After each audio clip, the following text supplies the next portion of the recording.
Le 15 mars 1961, deux jeunes hommes de 17 ans quittent leur travail au port de Marseille, comme tous les jours. Henri Benedetti et Mohamed Kadri ne rentreront jamais chez eux. 34 ans plus tard, lors de la démolition d'une ancienne station de tramway dans le quartier de la Belle de Mai, des ouvriers découvrent un ticket de tram rouillé coincé dans une fissure du mur. Au verso, une inscription microscopique en français et en arabe révèle un secret qui va bouleverser deux familles et exposer une vérité terrifiante sur ce qui s'est réellement passé cette nuit-là. Comment un simple ticket de transport peut-il résoudre l'une des disparitions les plus mystérieuses de l'histoire de Marseille? Avant de continuer avec cette histoire troublante, si vous appréciez les affaires mystérieuses, réelles comme celle-ci, abonnez-vous à la chaîne et activez les notifications pour ne manquer aucun nouveau cas. Maintenant, découvrons comment tout a commencé. En 1961, Marseille vit au rythme de la guerre d'Algérie. La cité phocéenne, porte d'entrée de l'Afrique du Nord, accueille des milliers de réfugiés algériens fuyant le conflit, mais aussi des pieds noirs rapatriés et des harkis. Les tensions ethniques sont palpables dans tous les quartiers de la ville. Le vieux port grouille d'activités day et night. Les dockers travaillent sans relâche pour maintenir le commerce méditerranéen malgré l'instabilité politique. C'est dans ce contexte explosif que naît une amitié improbable entre Henri Benedetti et Mohamed Kadri. Henri vit avec sa famille dans le quartier de Saint-Mauron, dans une modeste maison de pierre typique des habitations ouvrières marseillaises. Ses parents, Giuseppe et Maria Benedetti, ont émigré d'Italie du Sud dans les années 40, à la recherche d'une vie meilleure. Giuseppe travaille comme mécanicien dans les chantiers navals. Maria tient un petit commerce d'épicerie fine italienne, rue de la République. Henri mesure 1,75 m, a des cheveux bruns bouclés et des yeux noisettes hérités de sa mère. Depuis l'âge de 15 ans, il travaille comme apprenti docker au port autonome de Marseille.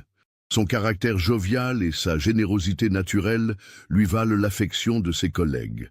Il parle couramment l'italien avec ses parents et maîtrise parfaitement le français avec l'accent marseillais caractéristique. Mohamed Kadri, quant à lui, vit dans le quartier de Belsunce avec sa famille arrivée d'Algérie en 1958. Son père, Ahmed Kadri, ancien instituteur à Constantine, travaille désormais comme balayeur municipal, un déclassement social difficile à accepter. Sa mère, Aïcha, ne parle que l'arabe et reste principalement au foyer pour s'occuper de ses 4 enfants. Mohamed a une sœur plus jeune, Fatima, âgée de 14 ans, particulièrement brillante à l'école. Mohamed est grand et mince, 1,80 m, avec des cheveux noirs et des yeux sombres perçants. Il parle parfaitement français grâce à son père instituteur et maîtrise l'arabe classique et le dialecte algérien.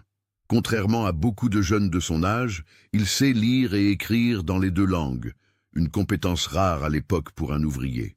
Les 2 garçons se rencontrent en septembre 1960 au port de Marseille. Henri travaille dans l'équipe de manutention des marchandises générales, Mohamed dans le secteur des céréales et des denrées alimentaires. Leur première conversation a lieu lors de la pause déjeuner, quand Mohamed partage son sandwich avec Henri, qui a oublié son repas. Cette simple geste de générosité marque le début d'une amitié solide qui va résister aux préjugés de l'époque. Rapidement, les 2 jeunes hommes deviennent inséparables. Ils prennent le même tramway ligne 2 pour se rendre au travail depuis la place de la République jusqu'au port. Le trajet dure 25 minutes et leur permet de discuter de leurs projets d'avenir. Henri rêve d'ouvrir une entreprise de transport maritime. Mohamed souhaite reprendre ses études pour devenir ingénieur. Tous 2 économisent chaque franc gagné pour réaliser leurs ambitions. Leur amitié ne passe pas inaperçue dans Marseille de 1961. Certains collègues français voient d'un mauvais œil cette fraternité avec un bico, terme péjoratif utilisé pour désigner les Nord-Africains. Côté algérien, certains membres de la communauté reprochent à Mohamed de fréquenter un roumi, mot arabe désignant les Européens. Mais les 2 amis font fi de ces critiques et continuent de se retrouver chaque soir après le travail. Le dimanche, ils se promènent sur la Canebière, flânent au marché aux puces de la Porte d'Aix ou vont voir des films au cinéma Rex. Henri fait découvrir à Mohamed les spécialités italiennes de sa mère. Mohamed invite Henri à goûter la cuisine algérienne de sa famille. Ces échanges culturels enrichissent leur amitié et leur permettent de dépasser les clivages ethniques qui divisent la ville. Le port autonome de Marseille en 1961 emploie plus de 15 000 personnes. Les conditions de travail sont difficiles, les journées commencent à 6 heures du matin et se terminent à 18 heures. Les dockers manient des charges lourdes sans équipement de protection moderne. Les accidents sont fréquents. La paye, bien que correcte pour l'époque, ne permet pas de grandes ambitions. Henri et Mohamed travaillent sous les ordres de Marcel Fontaine, un homme de 52 ans, chef d'équipe depuis 15 ans. Fontaine a la réputation d'être strict, mais juste avec ses employés. Ancien résistant pendant la guerre, il prône l'égalité entre tous les travailleurs, quelle que soit leur origine. Cette position lui vaut le respect des ouvriers, mais aussi l'hostilité de certains syndicalistes d'extrême droite. Les deux amis excellent dans leur travail. Henri a développé une connaissance impressionnante des différents types de marchandises transitant par le port.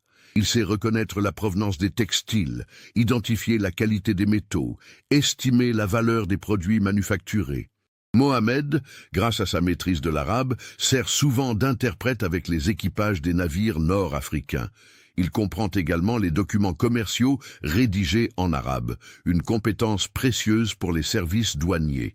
Au fil des mois, Marcel Fontaine remarque leur qualité exceptionnelle. En février 1961, il leur confie des responsabilités supplémentaires. Henri est chargé de vérifier les inventaires des cargaisons européennes. Mohamed supervise les déchargements des navires en provenance d'Afrique du Nord. Cette promotion officieuse s'accompagne d'une augmentation de salaire de 15%. C'est dans l'exercice de ces nouvelles fonctions que les deux amis vont faire une découverte qui changera le cours de leur vie. En effet, leur position privilégiée leur donne accès à des informations sensibles sur les mouvements de marchandises. Ils peuvent consulter les manifestes de chargement, contrôler les documents douaniers, observer les allées et venues de certains navires aux horaires inhabituels. La première anomalie qu'ils remarquent concerne un cargo battant pavillon libérien, le Mediterranean Star, qui accoste régulièrement au quai numéro 7 tous les 15 jours. Officiellement, ce navire transporte des pièces détachées automobiles et des équipements électriques à destination de l'Afrique du Nord. Mais Henri remarque que les caisses déchargées sont beaucoup plus lourdes que ne le laisse supposer leur contenu déclaré. Mohamed, de son côté, observe que l'équipage du navire ne correspond jamais aux listes officielles transmises aux autorités portuaires. Les hommes qui débarquent ne parlent pas anglais comme des marins libériens, mais s'expriment dans un mélange d'arabe et de français avec différents accents régionaux. Certains semblent connaître parfaitement la géographie de Marseille, ce qui est étrange pour des marins étrangers en escale. Les deux amis décident de mener leur propre enquête discrète. Ils profitent de leur pause pour observer les opérations de déchargement du Mediterranean Star. Ce qu'ils découvrent, les glaces d'effroi. Les caisses, officiellement remplies de pièces automobiles, contiennent en réalité des armes de guerre. Fusils automatiques, munitions, explosifs, le tout soigneusement emballé et réparti dans des contenants aux fausses étiquettes. Plus troublant encore, ils réalisent que ces armes ne sont pas destinées à un seul camp. Certaines cargaisons partent vers l'Algérie, probablement pour approvisionner le FLN, d'autres sont déchargées directement à Marseille et stockées dans des entrepôts du port. Henri et Mohamed comprennent qu'ils viennent de mettre au jour un trafic d'armes qui alimente les deux camps du conflit algérien. Le 8 mars 1961, Henri et Mohamed décident de pousser plus loin leur investigation. Ils profitent d'une nuit où ils sont de garde pour fouiller l'entrepôt numéro 12, où sont stockées les caisses déchargées du Mediterranean Star. Ce qu'ils y trouvent dépasse leurs pires craintes. L'entrepôt contient un véritable arsenal. Des centaines de fusils MAS 36 français côtoient des armes automatiques de fabrication tchécoslovaque. Des caisses de grenades défensives voisinent avec des mines antipersonnelles. Mohamed reconnaît même des armes qu'il a vues entre les mains des parachutistes français lors des ratissages dans son ancien quartier de Constantine. Mais le plus choquant reste à découvrir. Dans un coin de l'entrepôt, Henri trouve des documents qui révèlent l'ampleur du trafic. Il s'agit de bons de commande rédigés en français et en arabe, signés par des organisations qu'ils reconnaissent. D'un côté, le FLN algérien, de l'autre, l'OAS, l'organisation de l'armée secrète qui regroupe les partisans de l'Algérie française. Mohamed traduit les documents arabes. Les commandes du FLN portent sur des armes légères et des explosifs destinés aux opérations de guérilla urbaine. Les bons de l'OAS concernent des armes plus lourdes et des équipements de communication militaire. Tous ces documents portent le même en tête. Compagnie méditerranéenne d'import-export, une société domiciliée à Marseille. Henri photographe discrètement les documents les plus compromettants avec un petit appareil photo Kodak que lui a offert son frère Jean-Claude pour ses 17 ans. Les clichés ne sont pas parfaits car la lumière est faible, mais il distingue clairement les signatures et les cachets officiels. Mohamed recopie à la main les informations les plus importantes dans un petit carnet qu'il garde toujours sur lui. En fouillant davantage, il découvre que le trafic ne se limite pas aux armes. Certaines caisses contiennent des uniformes militaires français, d'autres des équipements radio de l'armée. Il devient évident qu'une partie de l'équipement transite directement depuis les stocks militaires français vers les deux camps adverses. Cette découverte les terrifie autant qu'elle les révolte.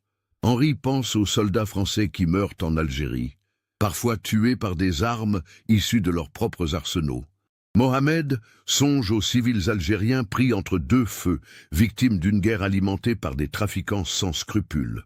Tous deux réalisent qu'ils détiennent des preuves d'un scandale d'État qui pourrait ébranler les plus hautes sphères du pouvoir.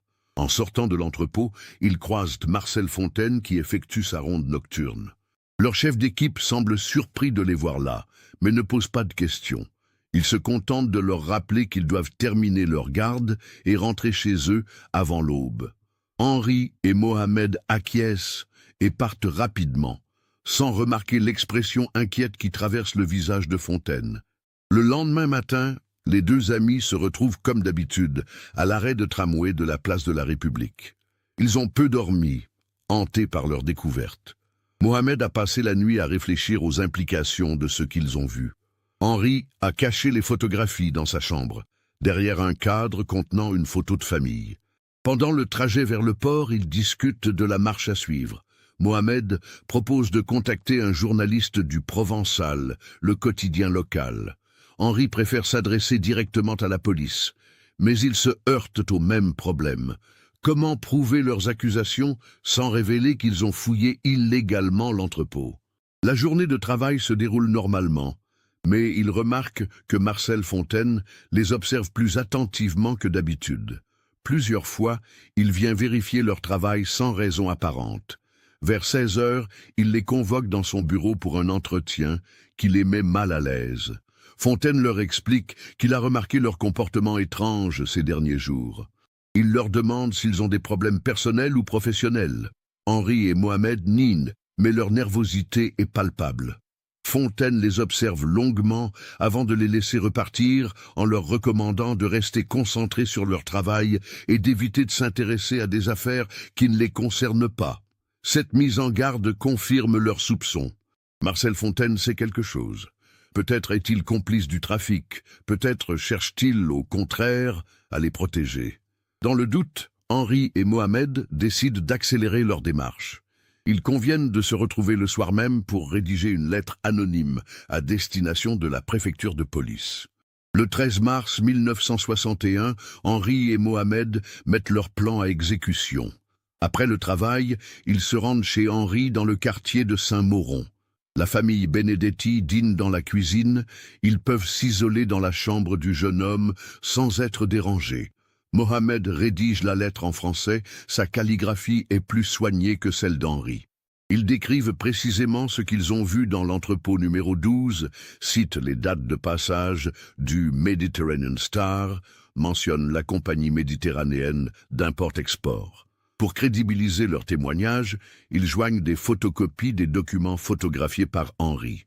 La lettre fait 4 pages dactylographiées sur la machine à écrire de Jean-Claude, le frère aîné d'Henri, qui travaille comme employé de bureau dans une compagnie d'assurance. Il signe 2 patriotes marseillais et indique qu'ils peuvent fournir d'autres preuves si nécessaire. Pour établir un contact, il donne rendez-vous au commissaire enquêteur le 15 mars à 20 h près de la fontaine de la place Castellane. Le 14 mars au matin, Mohamed poste la lettre dans une boîte aux lettres du centre-ville, loin de son domicile et de son lieu de travail. Les 2 amis passent une journée difficile au port, sans cesse sur leur garde. Il remarque que Marcel Fontaine multiplie les conversations téléphoniques dans son bureau, ce qui n'est pas dans ses habitudes. Vers 14 h, un incident les alarme. Un homme en costume qu'ils n'ont jamais vu pose des questions sur eux aux autres dockers. Il se présente comme un inspecteur des services sociaux enquêtant sur les conditions de travail des jeunes employés. Mais ces questions portent davantage sur leur vie privée, leurs amis, leurs activités en dehors du travail. Henri et Mohamed comprennent qu'ils sont surveillés. Ils modifient leurs habitudes, rentrent séparément chez eux, évitent de se retrouver comme d'habitude.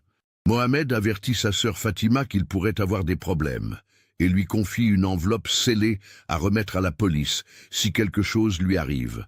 Henri fait de même avec son frère Jean-Claude. Le 15 mars 1961, Downs Under, a Grey Marseille Sky. La matinée au port se déroule sans incident majeur, mais les 2 amis sentent une tension inhabituelle.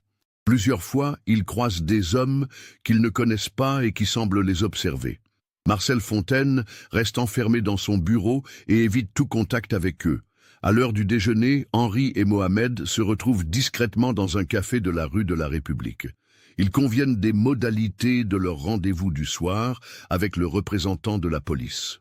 Si l'entrevue se passe bien, ils révéleront leurs identités et accepteront de témoigner officiellement. Si elle tourne mal, ils quitteront Marseille temporairement le temps que l'affaire se tasse. L'après-midi passe lentement. Vers 17 h, Marcel Fontaine les convoque à nouveau dans son bureau. Cette fois, son attitude est différente. Il semble nerveux, évite leurs regards, manipule machinalement les objets sur son bureau. Il leur annonce qu'ils devront effectuer des heures supplémentaires pour finir le déchargement d'un cargo arrivé en retard. Henri et Mohamed échangent un regard inquiet. Ces heures supplémentaires vont les empêcher d'arriver à l'heure au rendez-vous de la place Castellane. Ils tentent de protester, invoquant des obligations familiales, mais Fontaine reste inflexible. Il précise qu'ils devront rester jusqu'à la fin du déchargement, même si cela dure toute la nuit. Les 2 amis n'ont pas le choix. Ils commencent les heures supplémentaires vers 18 h 30, en compagnie de 6 autres dockers. Le cargo à décharger est un petit navire de commerce marseillais, revenant d'Alger, avec une cargaison de fruits et légumes. Le travail devrait normalement se terminer vers 22 h, mais les choses ne se passent pas comme prévu. Vers 19 h 30, Marcel Fontaine annonce que des contrôleurs douaniers vont inspecter la cargaison et que tous les ouvriers doivent attendre dans la salle de repos. Henri et Mohamed sont séparés des autres dockers et conduits dans un bureau isolé sous prétexte qu'ils doivent vérifier des documents. C'est là qu'ils rencontrent Vincent Mercier et Saïd Benchik, 2 hommes qu'ils n'avaient jamais vus auparavant. Mercier, la quarantaine, porte un costume sombre et s'exprime avec l'accent marseillais. Benchik, plus jeune, a l'apparence d'un maghrébin bien habillé et parle français sans accent. Tous 2 se présentent comme des enquêteurs privés chargés d'une mission délicate. Mercier explique qu'ils ont eu connaissance de leurs activités nocturnes dans l'entrepôt numéro 12. Il précise qu'ils travaillent pour des intérêts supérieurs et que la sécurité nationale est en jeu. Benchik ajoute en arabe, s'adressant à Mohamed, que certaines organisations patriotiques algériennes apprécieraient peu qu'on interfère avec leurs approvisionnements. Les 2 amis nient d'abord toute implication, mais Mercier sort de sa mallette les photographies prises par Henri dans l'entrepôt. Il est évident qu'ils ont été filmés à leur insu lors de leur exploration nocturne. Les preuves sont accablantes, la négation devient impossible. Benchik propose alors un arrangement. En échange de leur silence définitif sur ce qu'ils ont vu, ils recevront chacun une somme de 50 000 francs, de quoi réaliser leur projet d'avenir. Henri pourra créer son entreprise de transport, Mohamed pourra financer ses études d'ingénieur. Il suffit qu'ils oublient leur découverte et qu'ils détruisent tous les documents en leur possession. Mohamed refuse catégoriquement. Il explique que sa conscience ne lui permet pas d'accepter cet argent du sang. Henri l'appuie, affirmant qu'il préfère vivre pauvre mais honnête plutôt que riche et complice d'un trafic qui tue des innocents des deux côtés. Cette réaction semble surprendre Mercier et Benchik, qui n'avaient apparemment pas prévu un refus aussi ferme. L'atmosphère se tend rapidement. Mercier explique que leur refus pose un problème de sécurité majeur. Il mentionne les sommes colossales en jeu, les personnalités politiques impliquées, les accords secrets entre la France et certains groupes algériens.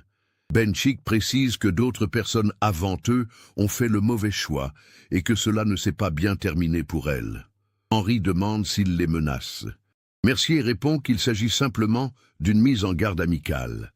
Il leur laisse 1 heure pour réfléchir et quitte le bureau avec Benchik, non sans avoir posté 2 hommes devant la porte. Henri et Mohamed se retrouvent prisonniers dans les locaux du port où ils travaillent depuis plus d'1 an. Seuls dans le bureau, Henri et Mohamed discutent de leurs options. La fenêtre donne sur le quai, mais ils sont au 1er étage, et une chute serait dangereuse. La porte est gardée par 2 hommes armés, qu'ils ont aperçus discrètement. Ils réalisent que leur situation est désespérée. Mohamed sort de sa poche le petit carnet, où il a recopié les informations de l'entrepôt. Il arrache une page et commence à rédiger un message en français et en arabe, expliquant ce qu'ils ont découvert et ce qui leur arrive. Henri trouve dans le bureau un ticket de tramway de la ligne 2 qu'il avait gardé dans sa poche ce matin-là. Le verso est vierge, parfait pour le message de Mohamed. L'écriture est minuscule pour faire tenir le maximum d'informations sur le petit espace disponible. Mohamed utilise un crayon de papier et presse fort pour que les mots restent lisibles. Il mentionne les noms de Mercier et Benchik, décrit le trafic d'armes, cite la compagnie méditerranéenne d'import-export. En arabe, il ajoute une prière pour que la vérité soit un jour découverte. Henri glisse le ticket dans la doublure de sa veste, espérant que cette précaution pourra un jour permettre d'élucider leur disparition. Ils conviennent de rester solidaires, quoi qu'il arrive. Si on leur propose une nouvelle fois de partir en échange de leur silence, ils accepteront pour sauver leur vie, quitte à témoigner plus tard en lieu sûr. Vers 22 heures, Mercier et Benchik reviennent accompagnés de Marcel Fontaine. Le chef d'équipe évite leur regard, visiblement mal à l'aise. Mercier demande leur réponse définitive. Mohamed déclare qu'ils acceptent l'argent et promettent de se taire. Henri confirme en précisant qu'ils détruiront tous les documents en leur possession. Benchik semble soulagé, mais Mercier reste méfiant. Il explique que la confiance doit se mériter et qu'ils vont devoir faire leurs preuves. Il leur propose de les accompagner immédiatement pour récupérer et détruire les documents cachés chez Henri. Ensuite, ils recevront l'argent promis et pourront reprendre leur vie normale. Les 2 amis n'ont pas le choix. Ils accompagnent Mercier et 2 de ses hommes jusqu'au quartier de Saint-Mauron. Benchik reste au port avec Marcel Fontaine pour finir de régler les détails. Le trajet se fait en voiture, une Citroën DS noire aux vitres teintées. Henri indique le chemin jusqu'à la maison familiale rue Sainte-Cécile. Il est presque minuit quand ils arrivent devant la modeste maison des Benedetti. Henri demande à monter seul dans sa chambre pour ne pas réveiller sa famille, mais Mercier refuse. L'un de ses hommes l'accompagne, while l'autre reste avec Mercier près de la voiture. La famille Benedetti dort. Rien ne trouble le silence nocturne du quartier ouvrier. Henri récupère les photographies cachées derrière le cadre familial. Il remet également à Mercier les négatifs qu'il avait cachés dans un livre.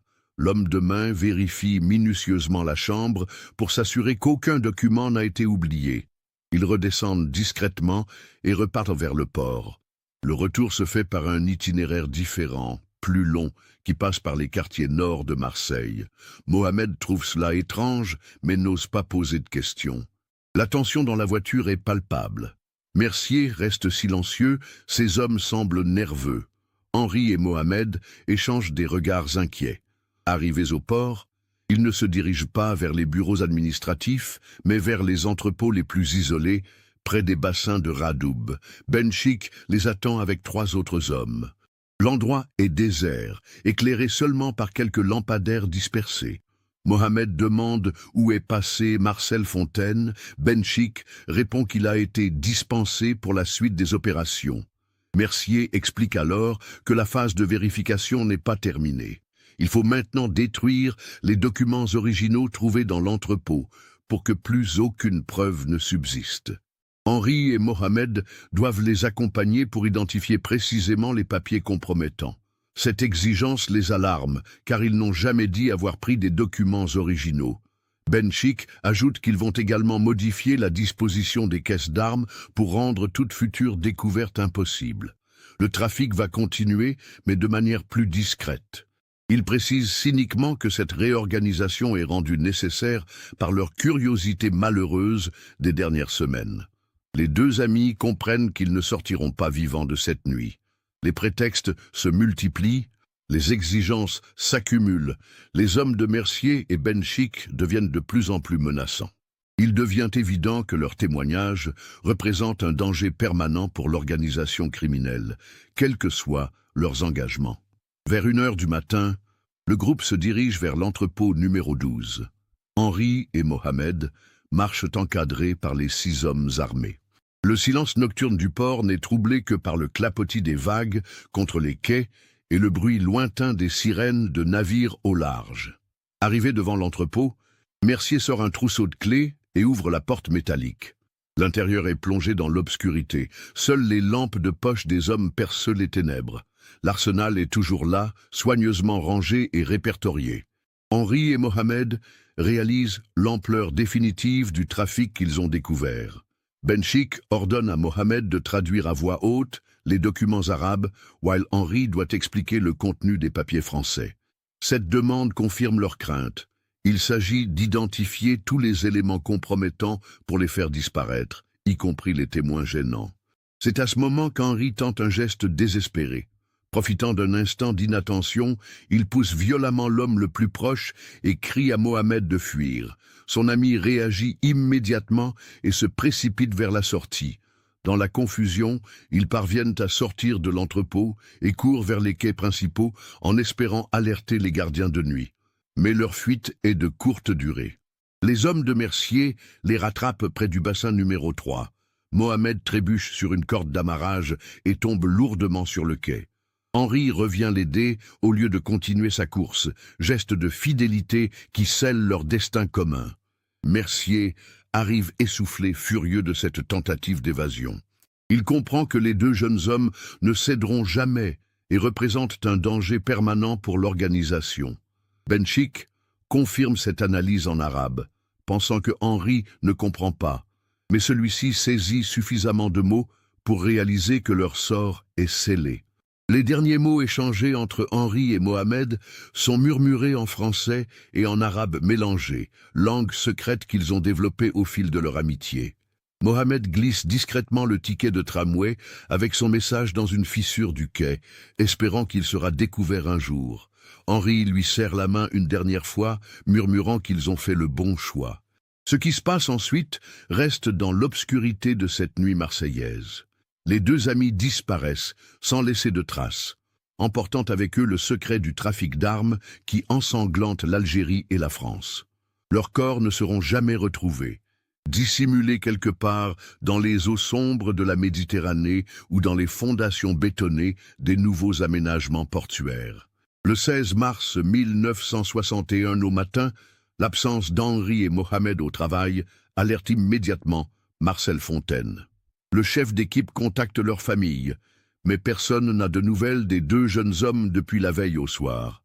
Giuseppe Benedetti se rend immédiatement au commissariat de police du 2e arrondissement pour signaler la disparition de son fils. Ahmed Kadri fait de même dans l'après-midi, accompagné de sa fille Fatima qui sert d'interprète. L'accueil des forces de l'ordre diffère sensiblement selon l'origine des familles. Les Benedetti bénéficient d'une écoute attentive et d'une prise en compte immédiate de leur inquiétude. Les Kadri doivent patienter plusieurs heures avant d'être reçus, et leurs déclarations sont accueillies avec scepticisme. L'inspecteur Laurent Durand, 42 ans, ancien de la police coloniale en Algérie, est chargé de l'enquête. Homme intègre mais marqué par ses années au Maghreb, il aborde l'affaire avec les préjugés de son époque. Il soupçonne d'abord Mohamed d'avoir entraîné Henri dans une affaire politique liée au FLN ou à d'autres mouvements nationalistes algériens. Les premières investigations se concentrent sur l'hypothèse d'un départ volontaire. Durand interroge les collègues de travail, les amis, les voisins des deux familles. Tous témoignent de l'amitié solide entre Henri et Mohamed, de leur sérieux au travail, de leur désir de réussir dans la vie. Aucun élément n'indique qu'ils aient pu fuguer ou s'engager dans des activités illégales. Marcel Fontaine est interrogé le 18 mars. Il explique que les deux jeunes hommes ont effectué des heures supplémentaires le 15 mars et qu'il les a vus partir ensemble vers 22h30. Selon lui, ils semblaient normaux, peut-être un peu fatigués par la journée de travail prolongée. Il nie toute connaissance de leurs activités en dehors du port. L'enquête de voisinage révèle qu'Henri est rentré chez lui vers minuit, accompagné d'un homme que personne ne connaît. Madame Albertini, la voisine des Benedetti, a entendu des bruits de pas dans l'escalier et des chuchotements. Elle a regardé par sa fenêtre et vu une voiture sombre stationnée devant la maison, mais n'a pas relevé le numéro d'immatriculation. Du côté de la famille Kadri, personne n'a vu Mohamed rentrer après le travail. Sa sœur Fatima révèle qu'il lui avait confié une enveloppe scellée quelques jours plus tôt, en lui demandant de la remettre à la police s'il lui arrivait quelque chose.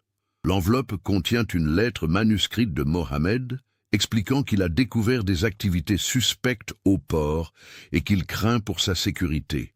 Cette révélation change la donne de l'enquête.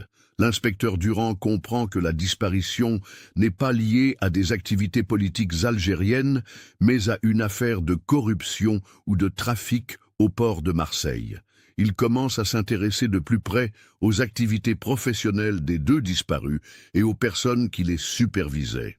L'interrogatoire approfondi de Marcel Fontaine a lieu le 22 mars. Face aux révélations contenues dans la lettre de Mohamed, le chef d'équipe ne peut plus nier sa connaissance des activités nocturnes des deux jeunes hommes. Il avoue les avoir surpris dans l'entrepôt numéro 12 et avoir alerté ses supérieurs hiérarchiques. Fontaine explique qu'il a reçu l'ordre de surveiller Henri et Mohamed sans leur nuire. On lui a dit qu'il s'intéressait à des marchandises sensibles et qu'il fallait évaluer le danger qu'ils représentaient. Il assure n'avoir jamais imaginé que cette surveillance puisse mettre leur vie en péril. Ses regrets semblent sincères, mais son témoignage reste incomplet. L'inspection de l'entrepôt numéro 12 révèle qu'il a été entièrement vidé dans la nuit du 15 au 16 mars. Plus aucune trace des marchandises suspectes mentionnées par Mohamed. Les documents douaniers officiels ne signalent rien d'anormal dans les cargaisons récemment stockées à cet endroit. L'enquête se heurte à un mur de silence. Les investigations sur la compagnie méditerranéenne d'import-export citée dans la lettre de Mohamed aboutissent à une impasse. Cette société existe bien légalement, domiciliée rue Paradis dans le 1er arrondissement. Mais ses bureaux sont vides depuis plusieurs semaines et aucun employé n'a laissé d'adresse de contact. Les registres du commerce révèlent qu'elle était spécialisée dans l'import-export de matériel industriel. L'inspecteur Durand interroge les autres dockers ayant travaillé avec Henri et Mohamed. Certains mentionnent des conversations à voix basse entre les deux amis ces derniers temps, d'autres évoquent leur nervosité inhabituelle. Plusieurs témoins confirment avoir vu des hommes en costume poser des questions sur les deux disparus dans les jours précédant leur disparition. Le Mediterranean Star, le cargo mentionné dans les notes de Mohamed, a quitté le port de Marseille le 16 mars à l'aube, quelques heures après la disparition. Les autorités portuaires confirment qu'il battait pavillon libérien et transportait du matériel industriel vers Alger. Mais quand Durand tente de contacter les armateurs libériens, il apprend que ce navire n'existe dans aucun registre officiel. Face à ces obstacles, l'enquête piétine rapidement. Les pistes se referment une à une, les témoins deviennent évasifs, les documents disparaissent mystérieusement. L'inspecteur Durand comprend qu'il se heurte à une organisation puissante, disposant de complicité à tous les niveaux. Sa hiérarchie commence à exercer des pressions pour qu'il classe l'affaire.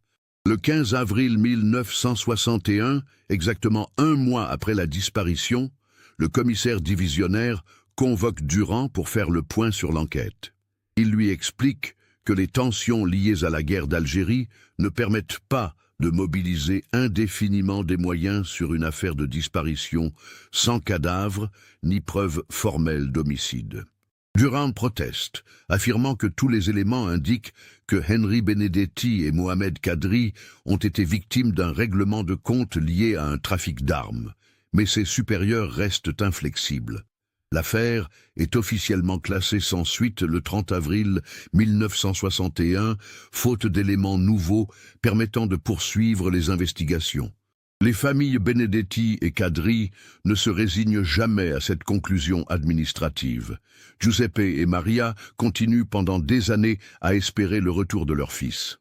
Ils conservent sa chambre en l'état, laissent un couvert à table lors des repas de fête, scrutent chaque visage dans les rues de Marseille en espérant reconnaître Henri. Ahmed Kadri vieillit prématurément, rongé par la culpabilité d'avoir emmené sa famille en France. Il se reproche d'avoir exposé son fils au danger d'un pays en guerre civile larvée. Aïcha, sa femme, ne comprend pas pourquoi les autorités françaises n'ont pas retrouvé Mohamed. Elle consulte régulièrement des marabouts qui lui promettent le retour prochain de son enfant. Fatima Kadri, la sœur de Mohamed, devient l'élément moteur de la quête de vérité familiale. Brillante élève, elle obtient son baccalauréat en 1964 et poursuit des études de droit à l'université d'Aix-en-Provence. Elle se spécialise en droit pénal, avec l'objectif avoué de rouvrir un jour l'enquête sur la disparition de son frère.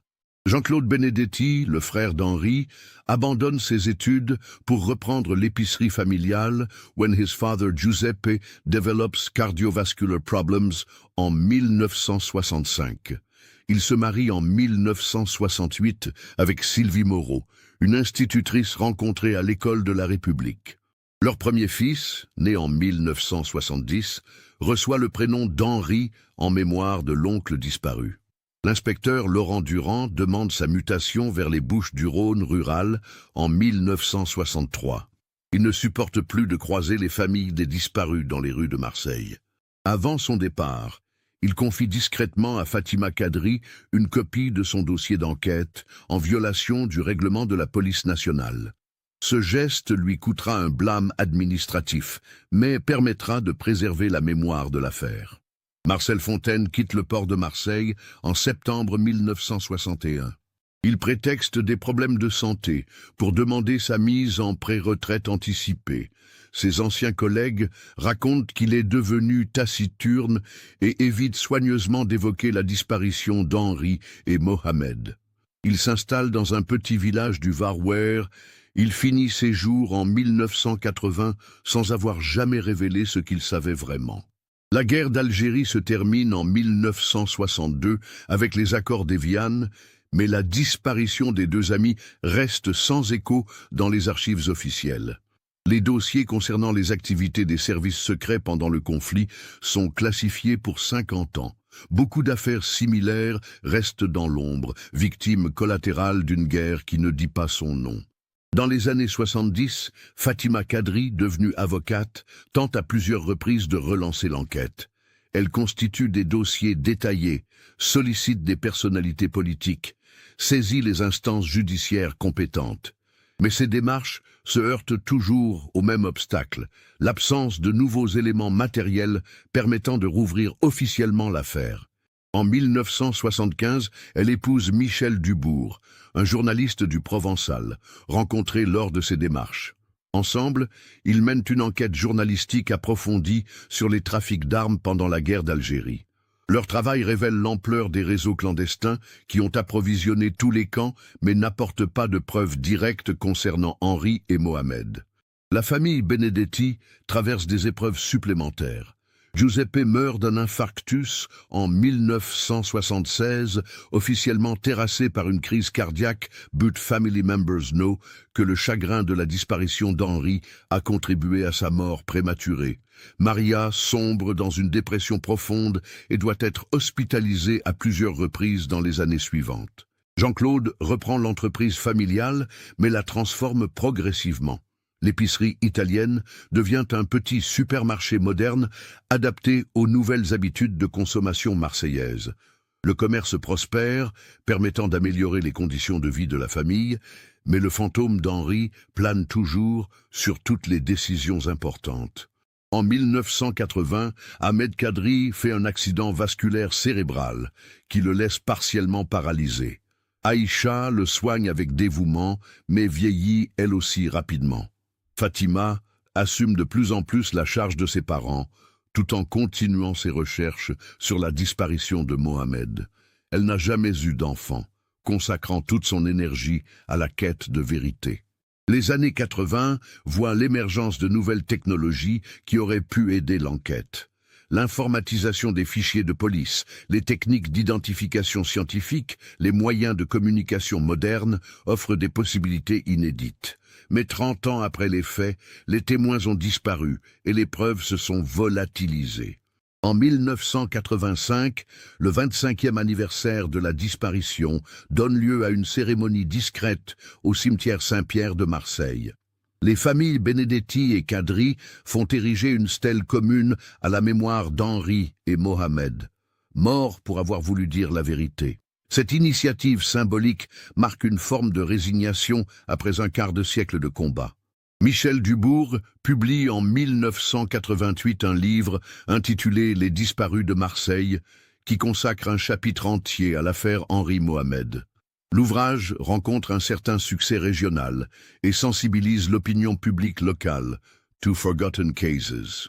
Plusieurs lecteurs contactent l'auteur pour témoigner d'événements similaires pendant la guerre d'Algérie. Maria Benedetti meurt en 1989 sans avoir jamais accepté la disparition de son fils. Jusqu'à ses derniers jours, elle prétend le voir dans les rues de Marseille et refuse qu'on range ses affaires.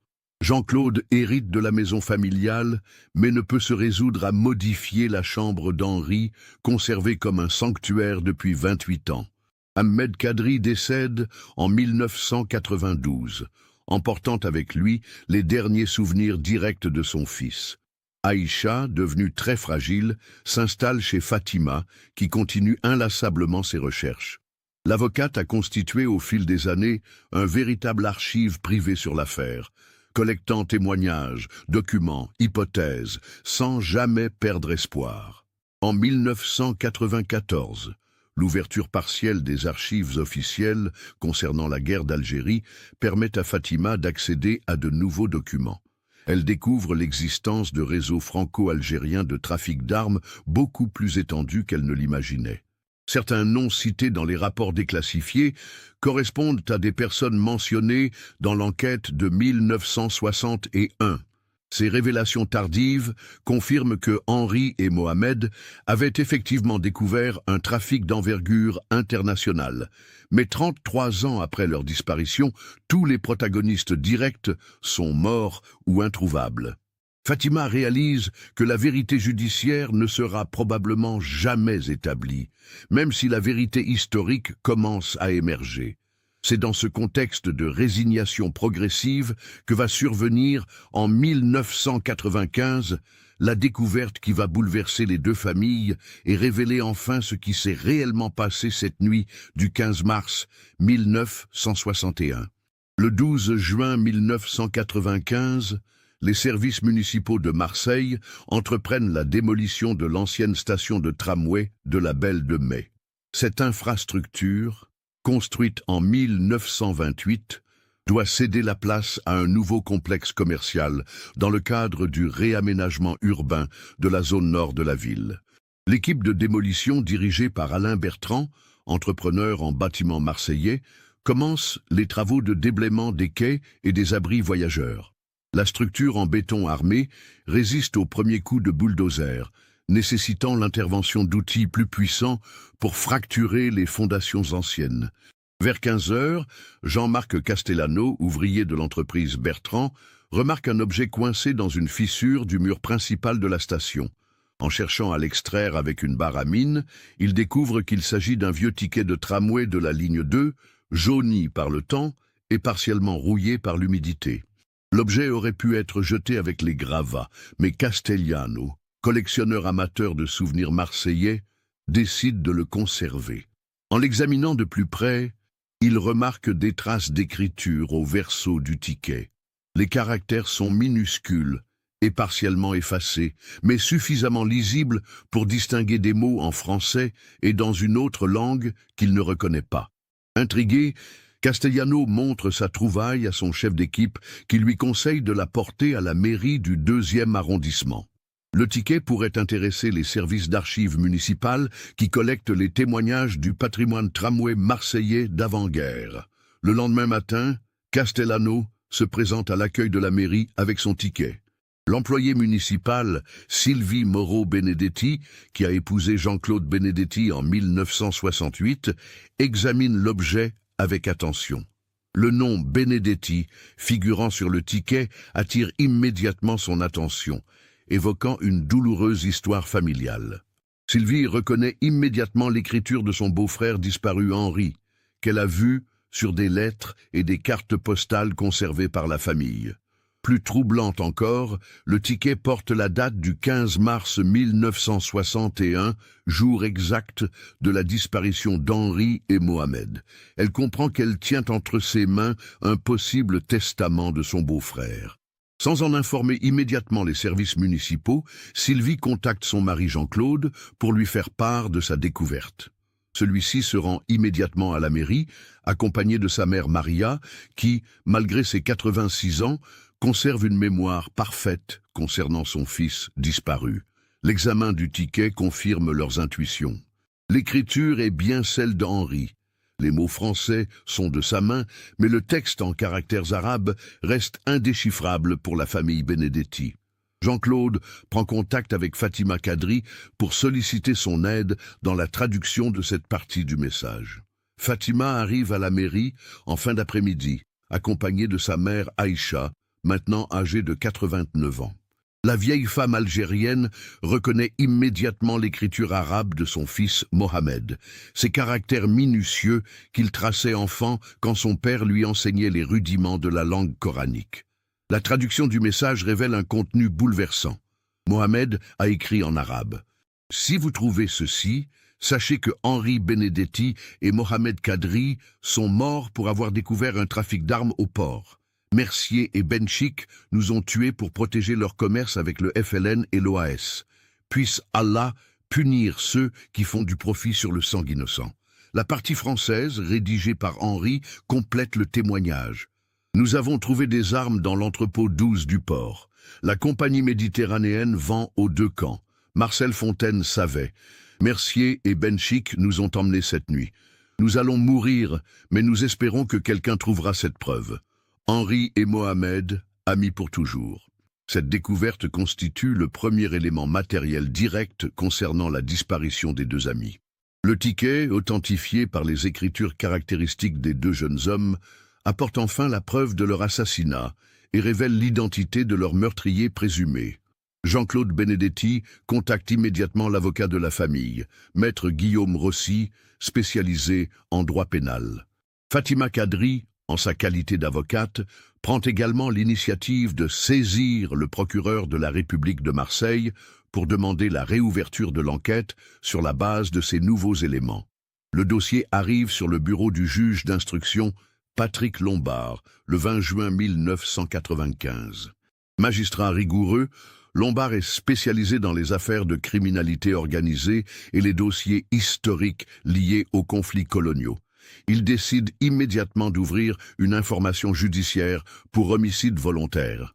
L'expertise graphologique du ticket, confiée au laboratoire de police scientifique de Lyon, confirme l'authenticité des écritures. L'analyse chimique du papier et de l'encre permet de dater la rédaction du message entre 1960 et 1965, période compatible avec la disparition. L'humidité et l'oxydation correspondent à un stockage prolongé dans un environnement fermé. Parallèlement, les nouvelles investigations permettent de recouper les informations contenues dans le message avec les éléments de l'enquête originale. Les noms de Mercier et Benchik n'apparaissaient pas dans le dossier de 1961, mais des recoupements avec les archives des services de renseignement révèlent leur existence réelle. Vincent Mercier était effectivement un agent des services secrets français opérant sous couverture commerciale pendant la guerre d'Algérie. Saïd Benchik figurait sur les listes de surveillance comme intermédiaire entre différents groupes algériens et des réseaux de contrebande méditerranéens. Tous deux sont décédés respectivement en 1978 et 1981. La compagnie méditerranéenne d'import-export, citée dans le message, fait l'objet d'investigations approfondies. Les archives commerciales révèlent qu'elle servait effectivement de façade à des opérations d'import-export d'armement durant la période du conflit algérien. Ces dirigeants officiels étaient des prête-noms masquant les véritables commanditaires.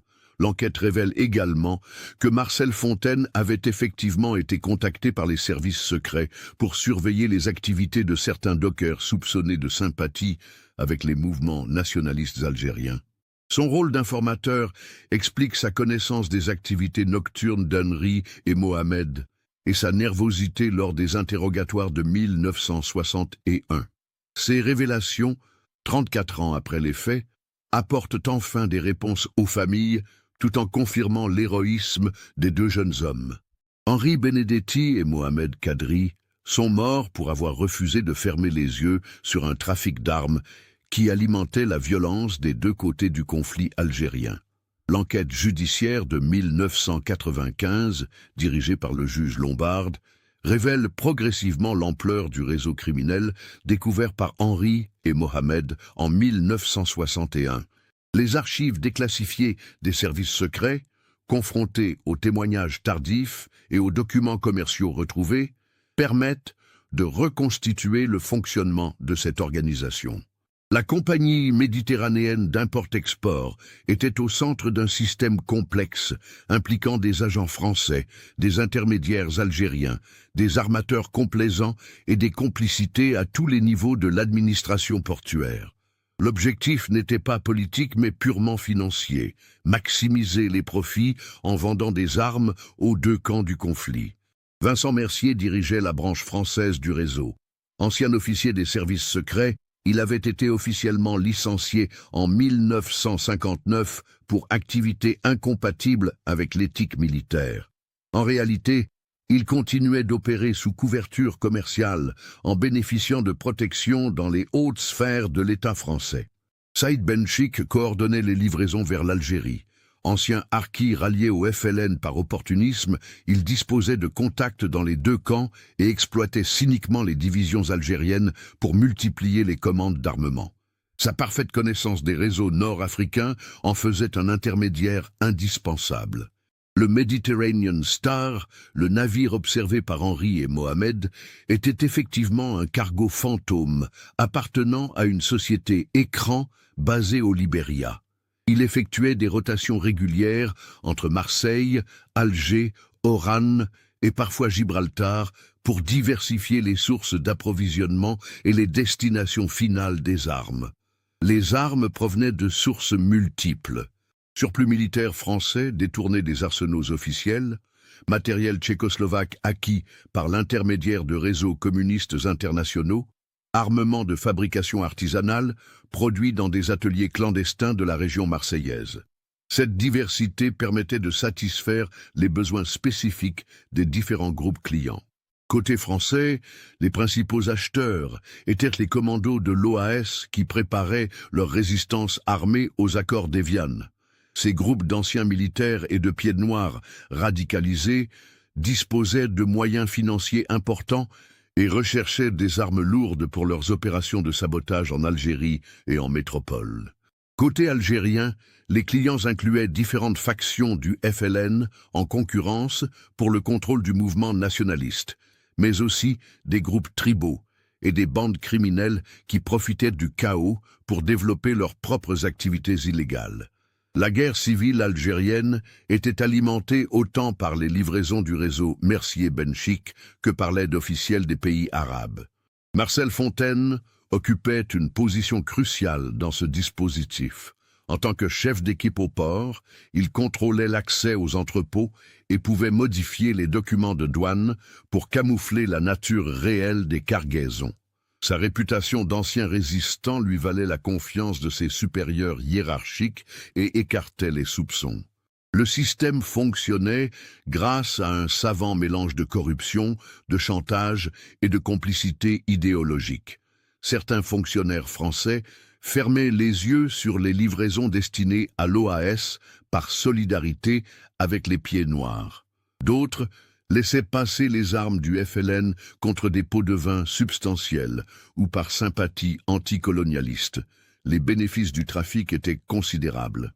Les enquêteurs de 1995 estiment que le réseau a généré entre 1958 et 1962 l'équivalent de 50 millions de francs actuels. Ces sommes étaient réparties entre les organisateurs, blanchies dans des investissements immobiliers et des entreprises légales. La découverte d'Henri et Mohamed représentait une menace existentielle pour cette organisation. Les deux jeunes hommes avaient non seulement identifié les armes et les documents compromettants, mais ils avaient également observé les visages des principaux acteurs et mémorisé leurs méthodes opérationnelles. Leurs témoignages auraient pu démanteler l'ensemble du réseau.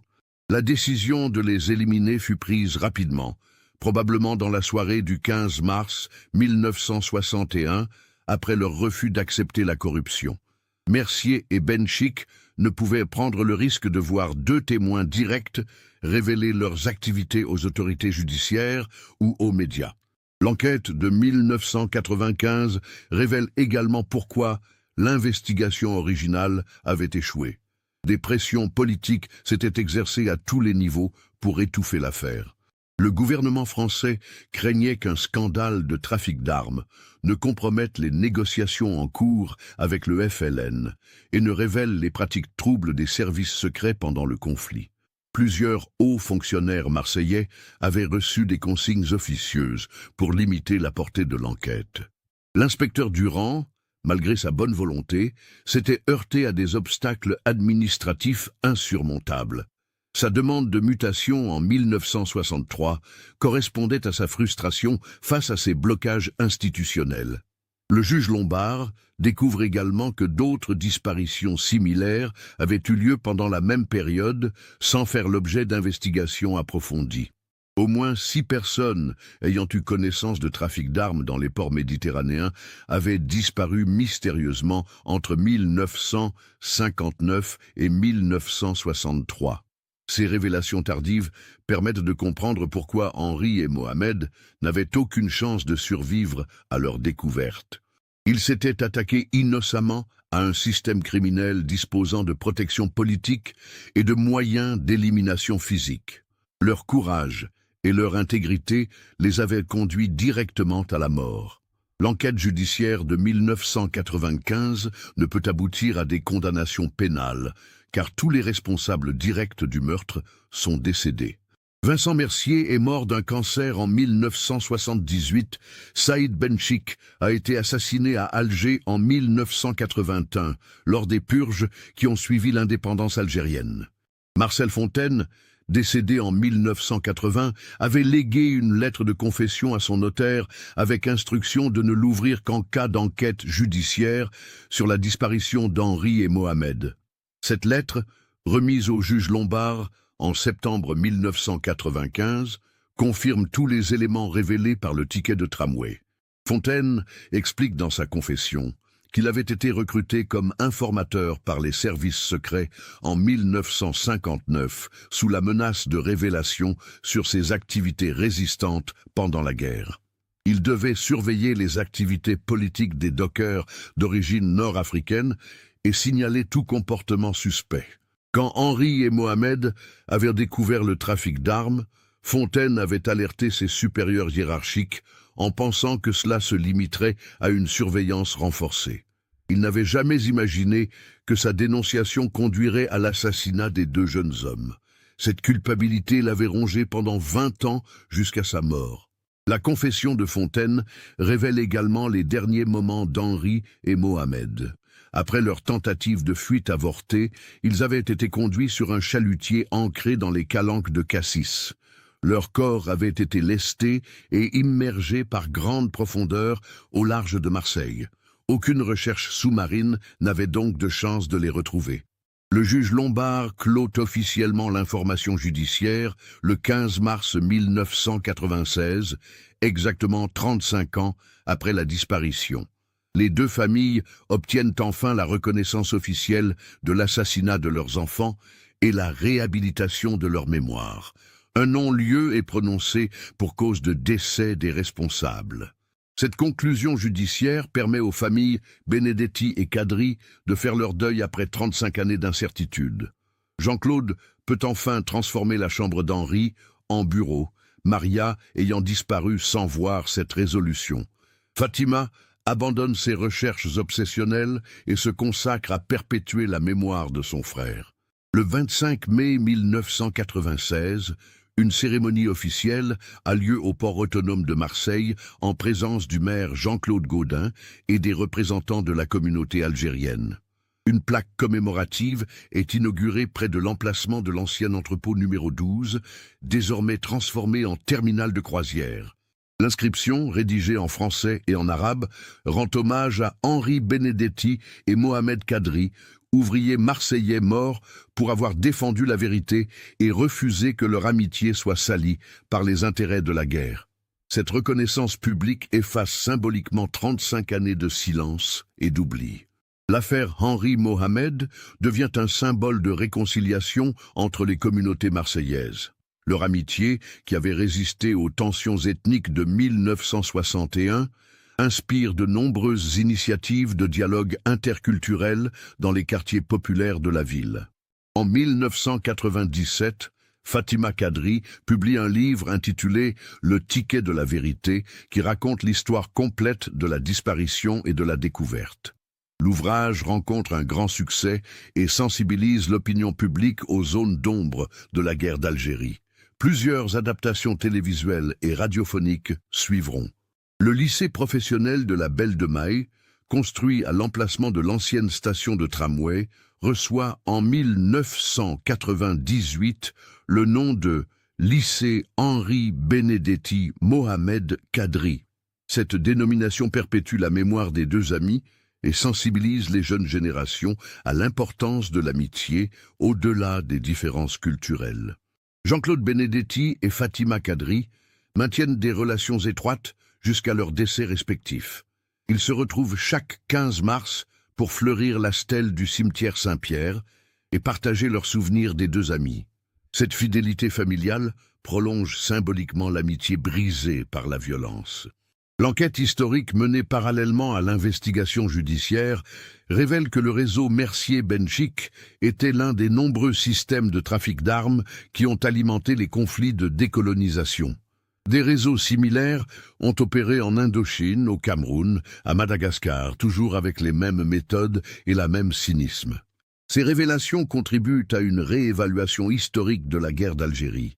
Les travaux de recherche montrent que de nombreux civils français et algériens ont été victimes de ces trafics d'armes qui prolongeaient artificiellement les conflits pour des raisons économiques. Henri et Mohamed font désormais partie de cette mémoire collective. En 2001, 40 ans après leur disparition, un documentaire télévisé retrace leur histoire et l'enquête qui a permis de révéler la vérité. Le film, diffusé simultanément en France et en Algérie, contribue au rapprochement entre les deux pays, en montrant que Français et Algériens ont été victimes des mêmes manipulations. Aujourd'hui, l'histoire d'Henri Benedetti et Mohamed Kadri continue d'inspirer les Marseillais et au-delà. Leur amitié, née dans les difficultés du travail portuaire et renforcée par les épreuves, représente un idéal de fraternité qui transcende les différences ethniques et religieuses. Le petit ticket de tramway rouillé, conservé aux archives municipales de Marseille, est devenu une relique symbolique. Ce morceau de papier jauni témoigne de la détermination de deux jeunes hommes qui ont préféré mourir plutôt que de se taire face à l'injustice. Leur message posthume a finalement été entendu. Aïcha Kadri s'est éteinte paisiblement en 1998, 3 ans après avoir enfin su ce qui était arrivé à son fils. Ses derniers mots, rapportés par Fatima, étaient une prière de gratitude pour avoir pu connaître la vérité avant de rejoindre Mohamed. Elle emportait avec elle la certitude que son enfant était mort en héros. La maison familiale des Benedetti, rue Sainte-Cécile, dans le quartier de Saint-Mauron, abrite aujourd'hui un centre social qui propose des activités d'échange interculturel. Jean-Claude a légué la propriété à la ville avec cette destination spécifique, estimant que c'était la meilleure façon d'honorer la mémoire de son frère. Le port de Marseille a profondément changé depuis 1961. Les anciens entrepôts ont cédé la place à des terminaux modernes. Les dockers d'autrefois ont été remplacés par des machines sophistiquées. Mais la plaque commémorative rappelle que derrière la modernité se cache parfois une histoire humaine douloureuse. L'enquête sur Henri et Mohamed a également permis d'élucider d'autres disparitions de la même époque. 6 autres familles ont pu obtenir des réponses sur le sort de leurs proches, victimes collatérales des mêmes réseaux criminels. Cette vérité tardive, mais complète, a contribué à apaiser des douleurs familiales vieilles de plusieurs décennies. Fatima Kadri est décédée en 2015 à l'âge de 72 ans, après avoir consacré sa vie à perpétuer la mémoire de son frère. Elle n'a jamais eu d'enfant, mais a adopté symboliquement tous les jeunes Marseillais qui venaient de l'écouter raconter l'histoire d'Henri et Mohamed.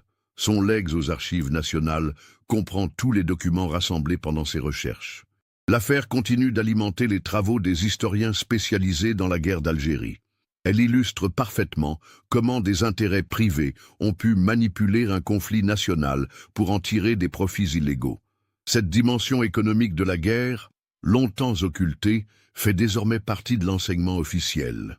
En 2021, 60 ans après leur disparition, Henri Benedetti et Mohamed Kadri ont été officiellement reconnus morts pour la France, par décret présidentiel. Cette reconnaissance tardive mais symbolique achève leur réhabilitation morale et inscrit définitivement leur sacrifice dans l'histoire nationale. Leur histoire nous enseigne que l'amitié authentique peut résister aux pires tempêtes politiques et que la vérité, même cachée pendant des décennies, finit toujours par triompher. Elle nous rappelle aussi que derrière les grands événements historiques se cachent souvent des tragédies individuelles, qui méritent d'être révélés et honorés. Le ticket de tramway rouillé, vestige d'une époque révolue, continue de témoigner silencieusement de leur courage. Dans ces plis jaunis et ces mots effacés réside toute la dignité de 2 jeunes hommes qui ont choisi l'honneur plutôt que la compromission. Leur message traverse les décennies. Henri et Mohamed, amis pour toujours. Aujourd'hui, quand les visiteurs se promènent sur les quais rénovés du vieux port de Marseille, peu savent que sous leurs pieds repose peut-être le secret de cette amitié sacrifiée. Mais pour ceux qui connaissent l'histoire, chaque tramway qui passe évoque le souvenir de ces 2 garçons de 17 ans qui refusèrent de laisser l'argent sale corrompre leur amitié pure. Cette histoire nous montre comment des individus ordinaires peuvent devenir extraordinaires face à l'adversité. Henri et Mohamed n'étaient que 2 jeunes ouvriers parmi des milliers d'autres, mais leur courage face aux dangers et leur fidélité mutuelle les ont transformés en symboles durables de résistance à l'injustice. Cette histoire nous révèle comment l'amitié véritable peut transcender tous les obstacles et comment la recherche de vérité, même longue et douloureuse, finit toujours par porter ses fruits. Henri Benedetti et Mohamed Kadri nous montrent qu'il vaut mieux mourir debout que vivre à genoux face à la corruption. Qu'est-ce que vous pensez de ce témoignage de courage et d'amitié? Avez-vous perçu les signes qui annonçaient la tragédie tout au long du récit? Partagez vos réflexions dans les commentaires. Si cette enquête approfondie sur un fait divers historique vous a touché, N'oubliez pas de vous abonner à la chaîne et d'activer les notifications. Mettez un like si cette histoire vous a marqué et partagez-la avec quelqu'un qui s'intéresse au mystère de l'histoire. La mémoire d'Henri et Mohamed mérite d'être préservée et transmise aux générations futures.